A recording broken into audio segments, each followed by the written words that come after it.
செவ்வாய் தோஷம் அப்படின்னு சொல்றாங்களே, இந்த செவ்வாய் தோஷம் என்ன அர்த்தங்க?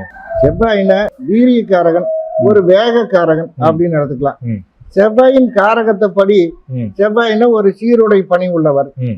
ஒரு அரசாங்க சம்பந்தப்பட்ட ஒரு அரசாங்கத்திலையும் கூட அந்த சீருடை அதுக்கு சூரியன் சம்பந்தமும் படணும். ம்.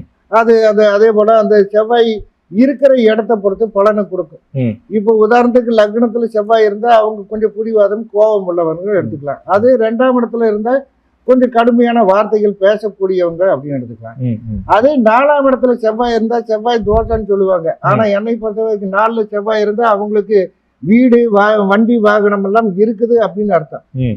அதே 5ல செவ்வாய் இருந்ததுன்னா அவங்களுக்கு பூர்வீக சொத்து இருக்குது அப்படின்னு அர்த்தம். ம். அதே 2ஆம் இடத்துலயே செவ்வாய் இருந்தாலும் அந்த 5ஆம் இடத்தை பார்க்கும். அப்ப அவங்களுக்கு பூர்வீக சொத்து இருக்குது அப்படின்னு எடுத்துக்கலாமே தவிர தோஷமா நம்ம எடுத்துக்கிறதுல. அதே போல 8ஆம் இடத்துல செவ்வாய் இருந்தா அவங்களுக்கு திடீர் சொத்து கிடைக்கும். ஏன்னா 7ஆம் இடத்துல இருந்து 2ஆம் இடத்தை பார்க்கும். ம். இந்த 8ஆம் இடத்துல இருந்து 2ஆம் இடத்தை பார்க்கும். அதனால திடீர் சொத்து கிடைக்கும் அப்படின்னு எடுத்துக்கலாமே தவிர ம். தோஷம் நம்ம எடுத்துக்கிறது இல்லைங்க.